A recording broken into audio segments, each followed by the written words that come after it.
This story happened to a doctor working in the emergency ICU at a hospital in An Giang province, southern Vietnam.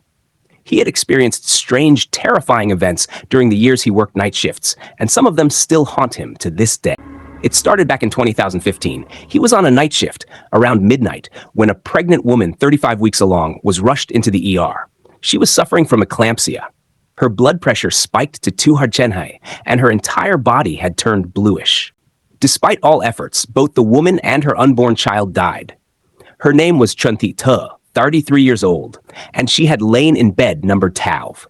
Her family grieved and held a funeral shortly after, and things went back to normal, or so they thought. 6 months later, during another night shift, the doctor went to rest in the staff room. He was exhausted, fell asleep quickly, but was jolted awake by the sound of a woman crying.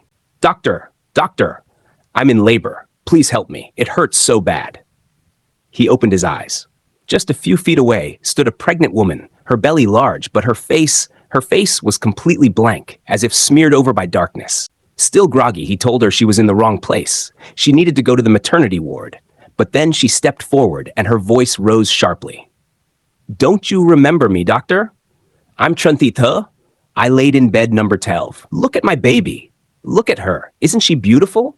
The doctor looked down and saw that she was holding a baby in her arms, the same baby who had died. He screamed and sat up in shock. When he looked around, the room was empty. Later that night, still shaken, he stepped outside to the hospital's waiting area. There, a man, someone's husband, offered him a cigarette.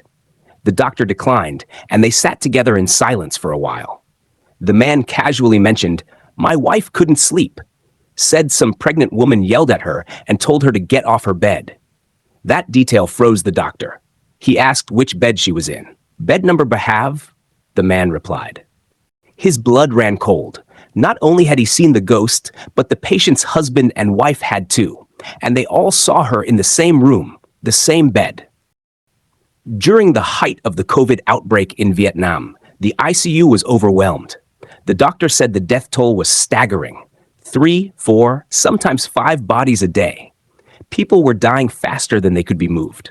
Doctors and nurses stayed in the hospital full-time, knowing they'd likely get infected too. One night, the doctor and a colleague stayed in a staff room separated by glass. It was supposed to be a safe place. His colleague didn't say anything that night, but a few days later he confessed, "That first night, I saw 2 women sitting on the hand-washing counter. They were huge, sitting right on the sink. He thought they were patients who'd gotten lost. He tried to warn them about infection risks. But then, one of the women looked straight at him and said, 'Doctor, we don't know how to get home. We don't know the way.' He blinked. They were gone. That wasn't the last time. A few nights later, he woke up to the feeling of something touching his feet. When he looked, the same 2 women were sitting there, whispering, 'Doctor, we still don't know the way home.' They were ghosts of COVID patients, people who had died suddenly, violently, and didn't know they were dead.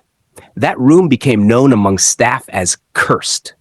One night, around midnight, the doctor finished his rounds and walked out to the corridor. A small group of family members, relatives of ICU patients, were sitting quietly. They waved him over. One man looked serious.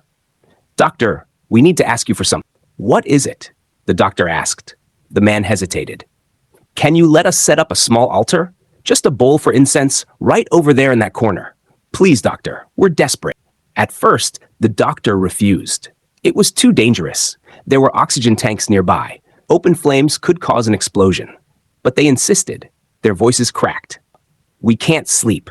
We get dragged, yanked, scratched. We see them. We hear them whisper, scream, cry. They say it's our fault, that we eat while they starve, that we don't burn offerings. They say they died too suddenly, too many of them. Now the old ghosts bully the new ones. There are men, women, children, all trapped here. If we don't light incense, they'll choke us in our sleep." They said it. We're not making this up. One woman said, "I chanted Buddha's name until my tongue went dry. It didn't work. Last night, we heard a voice say, 'Time to die.'" Another man said he saw a nurse dressed in white holding a tray knock on his door. "Time for your shot," the nurse said. But he wasn't a patient. He realized something was wrong. All real nurses wore full PPE during the pandemic. This one didn't. When he hesitated to open the door, the nurse smiled darkly. "You know now, don't you?" the ghost said. "Let me in." "It's time. I'll give you your final shot," he fainted. Another man joined the conversation. He said he'd heard someone knocking at his door late at night, and a voice whispering, "Time's up. Open the door. It's time for your injection." He peeked out and saw a nurse standing there, white uniform, white cap, holding a metal tray. But this nurse had no face. He froze. He remembered, real nurses wear full PPE now. This wasn't right. And then, the nurse spoke again. "Open the door. I'll give you your last dose," someone else shouted. "I saw it too." That same nurse, but she wasn't walking. She was crawling on the ceiling. He described it vividly. The way she scuttled, her limbs twisted at impossible angles. Her tray clinked with every movement. "Come here," she whispered. "Lie down. I'll take care of you." Even the head nurse saw strange things. There was a room for recovering COVID staff, newly renovated, cleaned, and unused, but no one wanted to sleep there. One night, a female doctor named Tan tried to rest in that room. As soon as she lay down, she heard whispers. "Why is she here?" "She's too stubborn. We told her not to use this bed." Then the whispers turned cruel. "Let's strangle her." She felt cold hands wrap around her neck, squeezing hard. She chanted and prayed, and finally the pressure lifted. But her body was drenched in sweat. She never returned to that room again. Later, the doctor called an old staff member, a man in his 50s, and asked, "Do you know anyone named Tunyan?" The reply sent chills down his spine. "Tunyan? He used to work in the infection ward, but he died years ago." After the pandemic passed, the hospital built a new wing for critical care. But once things calmed down, the wing was abandoned. No more patients, just dust and silence. Except, not quite. The senior doctor who lived next door started to complain. "They're making noise again," he said.